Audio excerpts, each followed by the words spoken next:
For the past 14 years, we've been looking forward to Apple's September iPhone event. It's the time of the year where Apple unveils all of the latest and greatest technology that they've packed into their new iPhone. But if you're like me and you didn't get that same warm and fuzzy feeling on the inside that you normally get after the iPhone event, then you're not alone. And if you're trying to decide whether or not it's even worth it to buy the new iPhone, then you've come to the right place, because we're going to go over all of that right now.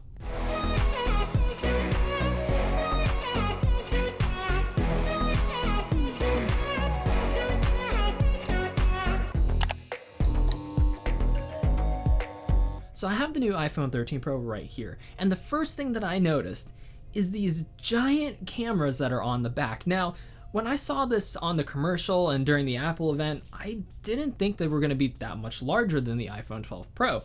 But as soon as I took it out of the box, I was like, holy crap, these things are huge. And especially when you compare it to the old iPhone 12 Pro, you can really start to see just how much bigger the camera lenses are on this new generation. And the cameras are that much bigger because Apple has boosted the performance of their cameras once again. It seems to be like it's one of the main focal points of their operation. They're basically trying to put a little DSLR in your pocket. Yeah, because this is just not really working out at all. Is that too noticeable? Oh, shit. Number one reason to not put DSLR in your pocket, because it'll probably fall out.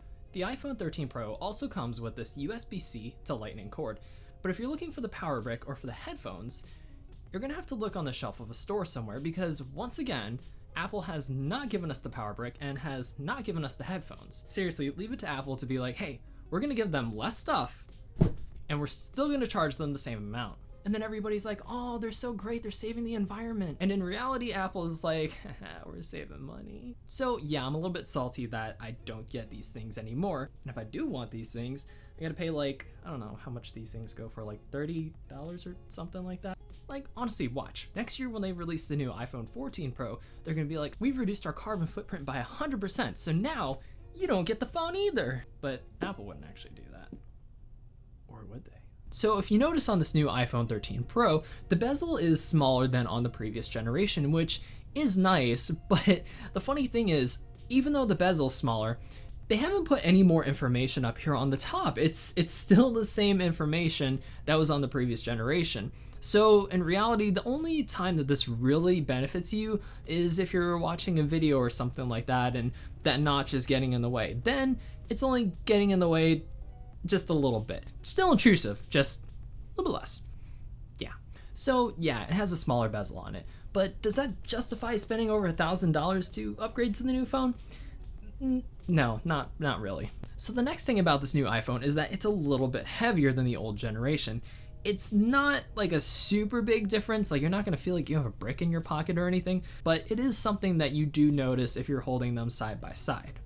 And the next thing about this phone, and I knew that Apple wasn't going to do away with this, is the Lightning port.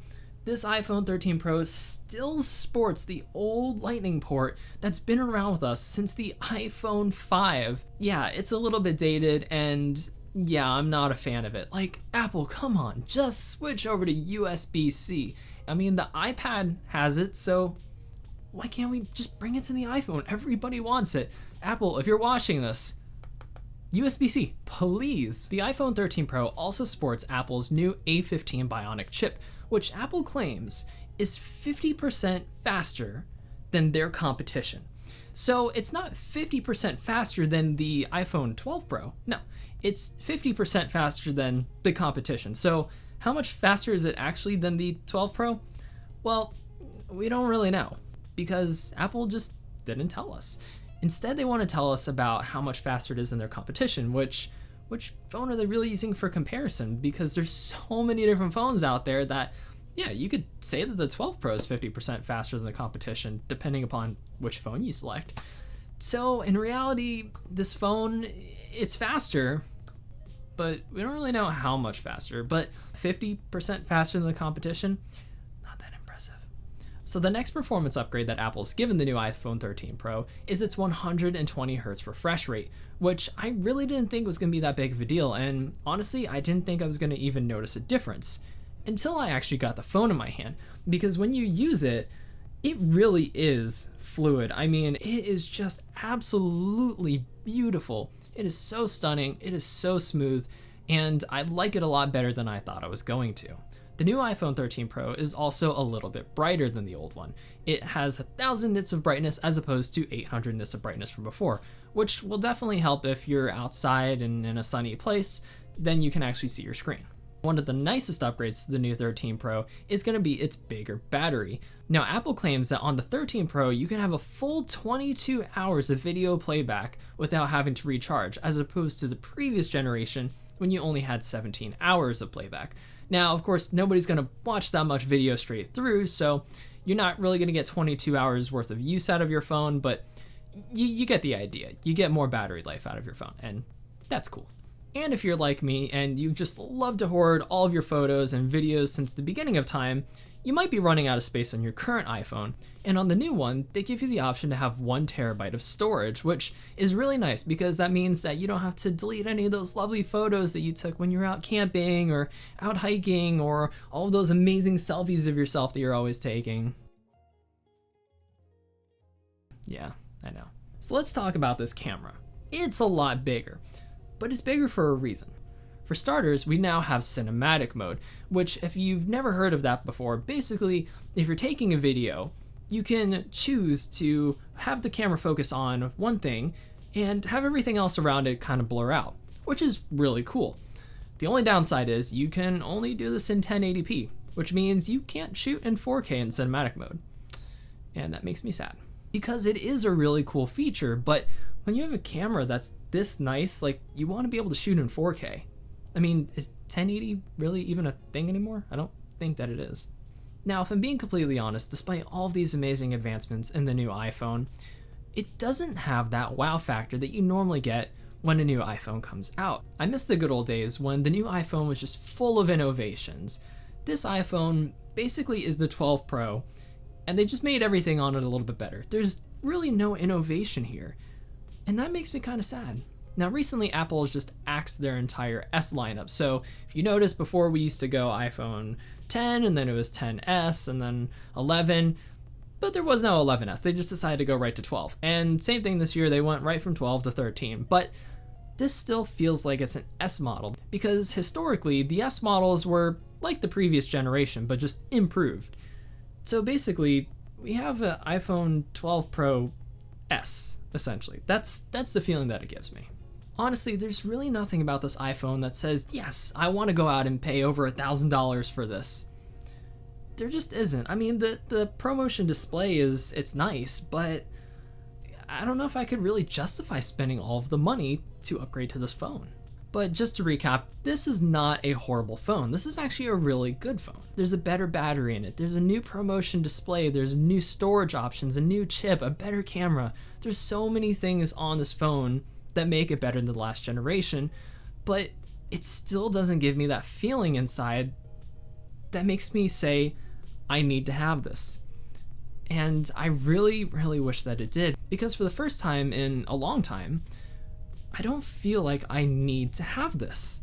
Now, I know I rip on Apple a lot, but it's because I can. They're gonna make buku amounts of money off of this phone, regardless of what I say on here, but that's just my personal opinion. So the big question is, should you buy this iPhone? And the answer to that is, it depends. It depends on you. If you need to upgrade for a certain reason, like if you're out of storage, or you're just really dying from that 60 hertz display, or maybe you want the better camera on there because you use your iPhone all of the time for cinematography and you just really, really got to have the latest and greatest camera on there. If you need some of these things, then yeah, the iPhone 13 Pro is a really good thing to upgrade to. It's a good phone. But if you're just using it for day-to-day operations, well, maybe you're better off just waiting for the iPhone 14 Pro next year. So now the big question, did I actually buy this phone? And the answer is no, I didn't. This is somebody else's phone that has been loaned to me to make you this review.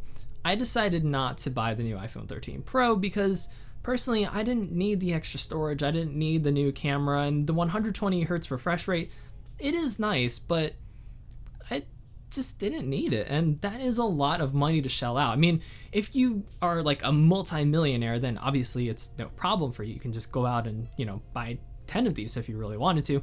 But for somebody like myself that needs to make smart economic decisions, I decided, you know what, I'm gonna hold on to this phone, pay it off, and then I'll get the new iPhone 14 Pro when it releases next year. And hopefully when they do release it next year, it has more features than just a enlarged camera, better battery, and a chip that is 50% faster than the competition. Overall, the iPhone 13 Pro is a decent phone.